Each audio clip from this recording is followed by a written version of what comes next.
Guyana's High Court for clearing the way for a nationwide recount of that country's recent national elections as well.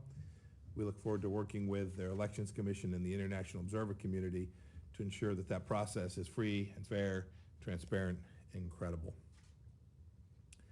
Turning to Europe, a congratulations is in order for North Macedonia on becoming the 30th member of the NATO alliance.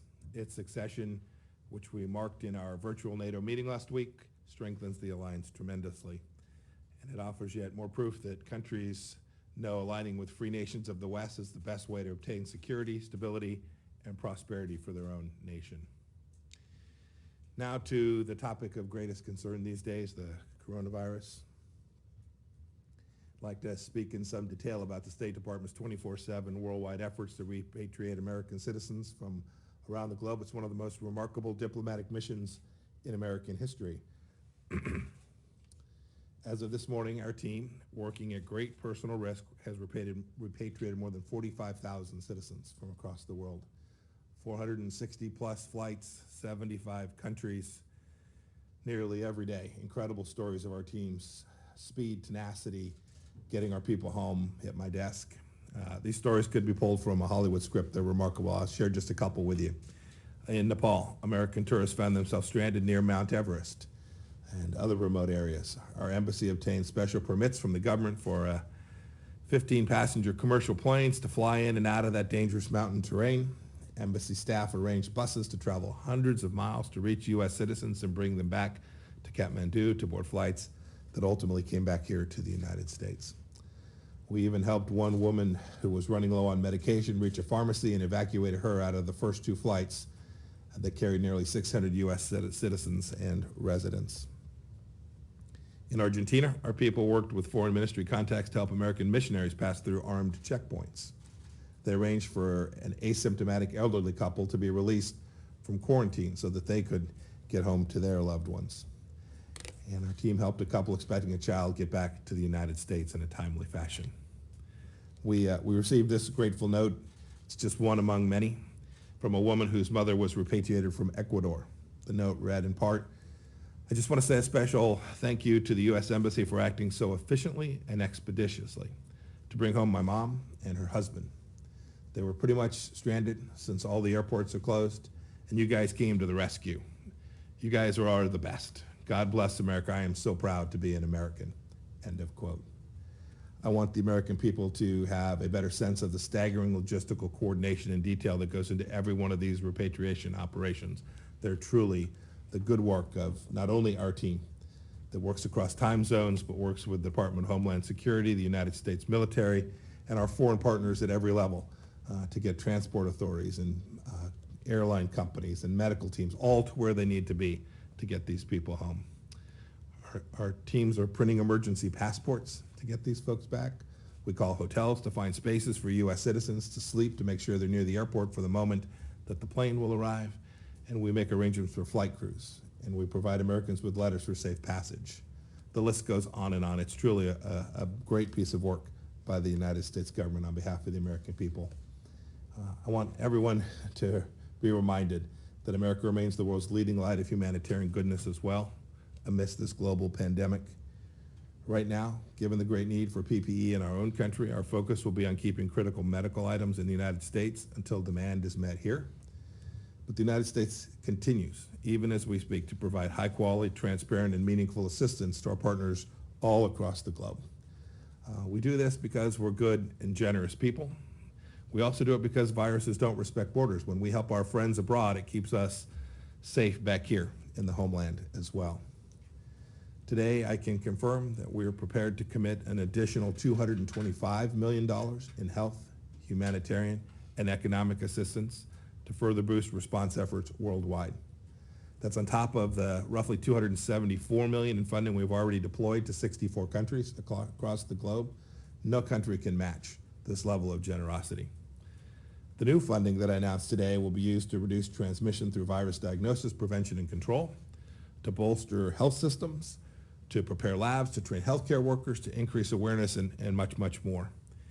Our efforts to help these other countries to keep us safer here have already had an impact. We've translated PSAs on fighting the virus into almost 50 languages. We helped Guatemala set up its main hospital for COVID patients. We're supporting online learning for kids in Cambodia whose schools are closed. Our long-term investments are also paying dividends. An Egyptian nurse who graduated school on a USAID scholarship in 2019 is now treating COVID patients in that country. She said, quote, "My education and the leadership training through USAID scholarship program prepared me for this very moment," end of quote. We're always looking for opportunities to partner with the private sector, one of the most powerful force multipliers of our nation.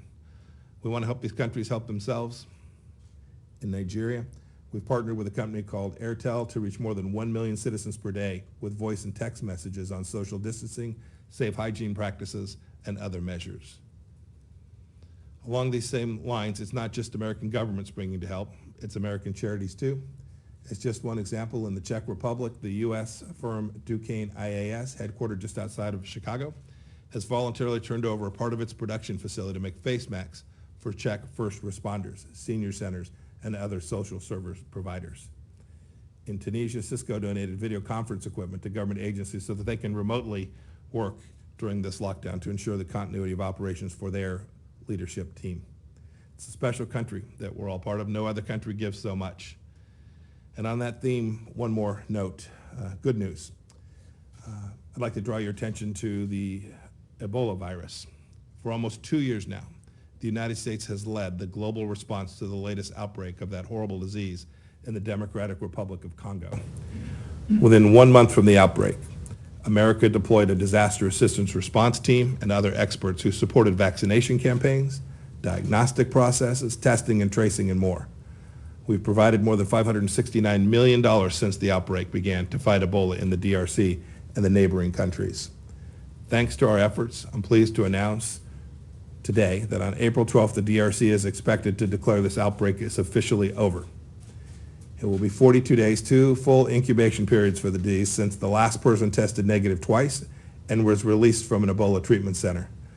American assistance, the goodness of the American people helped make this victory possible. It's an inspiration for our continued efforts to fight the COVID-19 pandemic. Finally, one announcement with respect to Iraq.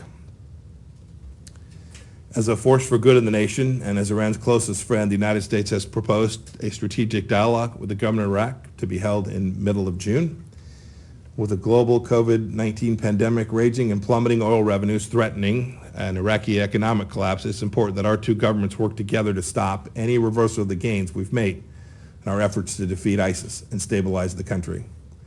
The strategic dialogue will be led by my Undersecretary for Political Affairs, David Hale, and all strategic issues between our two countries will be on the agenda, including the future presence of the United States forces in that country and how best to support an independent and sovereign Iraq.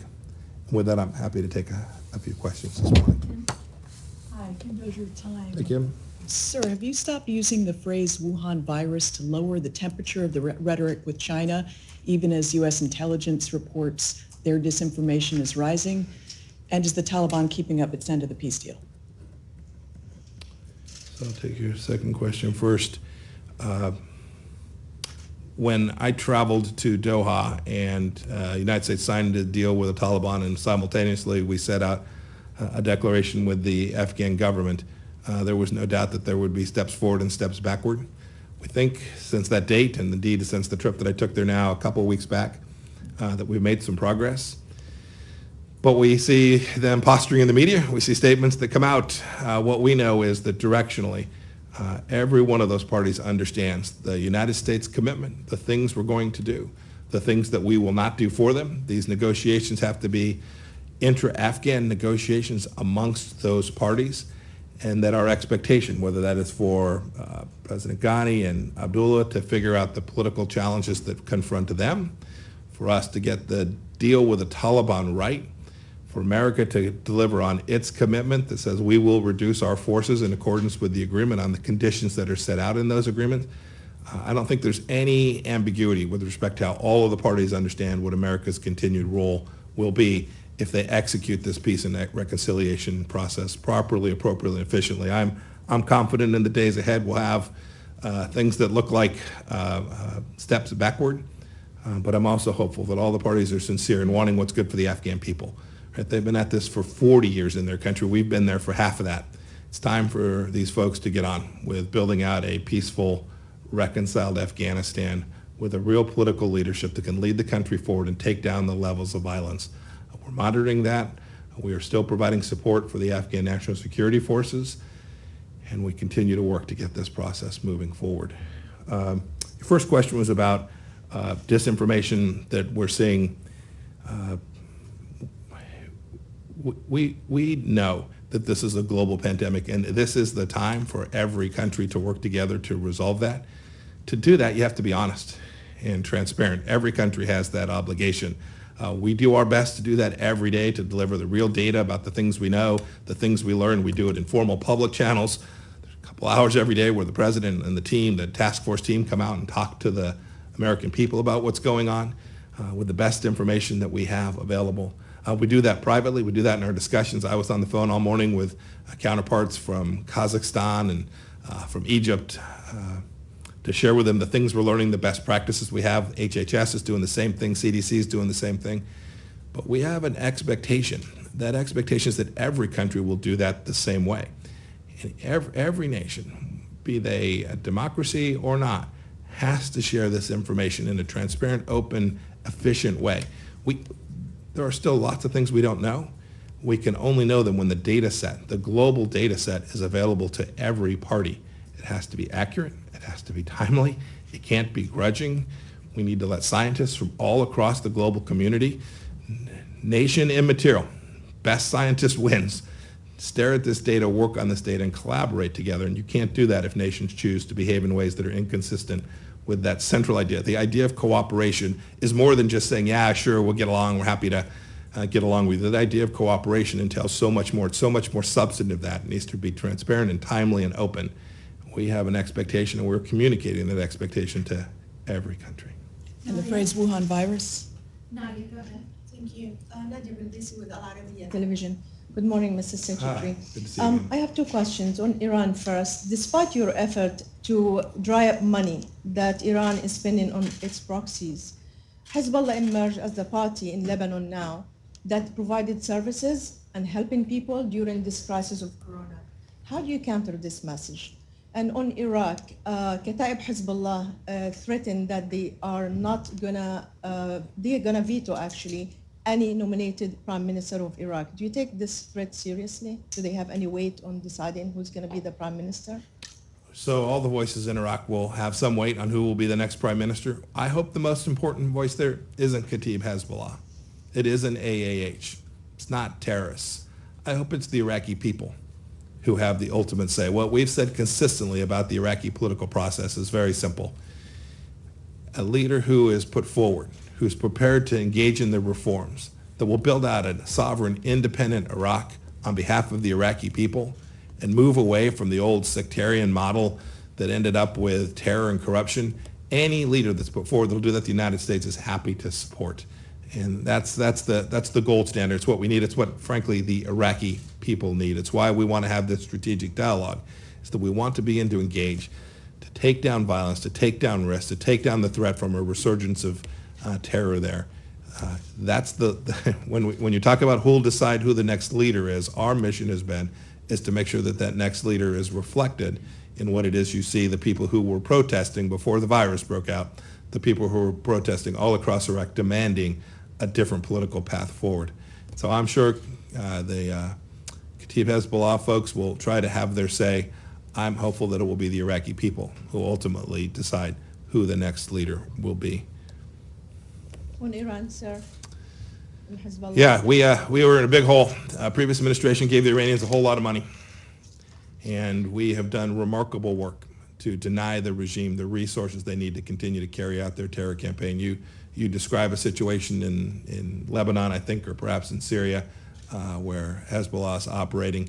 I can tell you this, Hezbollah has fewer dollars today to engage in nefarious activity than they did when President Trump took office. And they will continue to have fewer dollars tomorrow until they fundamentally get the Iranian regime to change its model. The model that says we're going to use resources that could right now be going for the Iranian people to help take care of them when they're in a health crisis themselves, when we're going to use those resources to take weaponry into Iraq, to underwrite Hezbollah in Lebanon and threaten Israel. all of the things that the Iranians have engaged in for so long. Even in this crisis, the Iranian regime hasn't ceased doing. That's most unfortunate. It's unfortunate for the people of Lebanon. It's unfortunate for the people of Syria. It's unfortunate for the people of Iraq. You referred to Kataib Hezbollah before this, and it's really unfortunate for the people of Iran. We hope that the people of Iran one day will get a regime with a change in outlook, a change which says, no, we want to respect what the Iranian people truly want. And when they do that, that'll be a fantastic thing, and we will reduce the threat that Iran will ever chase a nuclear weapon in the way that they were on a path toward chasing under the previous administration. Rich? Yes, sir. How concerned are you about leaders using coronavirus to weaken democracies in their countries? There was the specific example of Hungary, which the State Department has commented on. Are you seeing that elsewhere? And what tools does the U.S. government have at its disposal would consider using to prevent that democratic backsliding? So, Rich, we talked about that particular situation. We hope that doesn't happen anywhere. And we'll do the normal toolkit that we have in diplomacy to respond where we see that taking place. There will be bad actors try to use this outbreak of virus for nefarious ends. We've seen that. We see it in tactical ways as well as you described one that's political.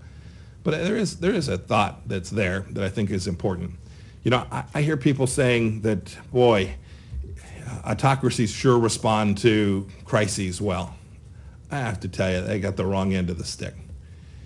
It's democracies that respond to crises well. They protect liberty, they protect freedom. What do autocracies do in the face of crisis? They become more aggressive, they deny people their rights, they lie more, right? They do all the things that are the negative aspects of autocratic nations are exacerbated in times of crisis. And while they may, in some instance, solve a particular problem in a particular way that facially resolves the crisis that's in front of them, in the end, they do enormous harm to the people of their own nation and put the rest of the world at risk as well. What democracies do is what you see the United States doing. I talked about it today. They get their people home.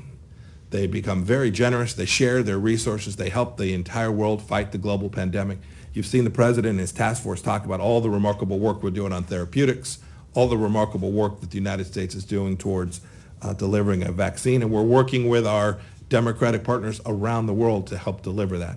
No, democracy is the answer in times of crisis, not moving in an autocratic direction. It's just the reverse of what I think you described having seen there. I hope every leader around the world will see that when times are tough, what you really want is you want peoples of a nation to understand that their fundamental rights are going to be respected, that their liberty will be preserved, that those democratic values will be adhered to. And when you do that, you get a free press, you get a free active academia, you get all the things that ultimately resolve these crises in a way that's good for the nation, that the leaders represent, and good for the world as well. Sir, I need to get you to your All next right. meeting. We're Thank gonna you have all. Ian Brownlee come up now. Thanks, everybody. Ian is the master logistician who's delivered all those great American people home. Secretary Freeman, do you want to say anything about Prime Minister Johnson, about his health? Have you talked to Prime Minister Rob? I better get it right at this point, hadn't I, with that setup? Good morning. It's not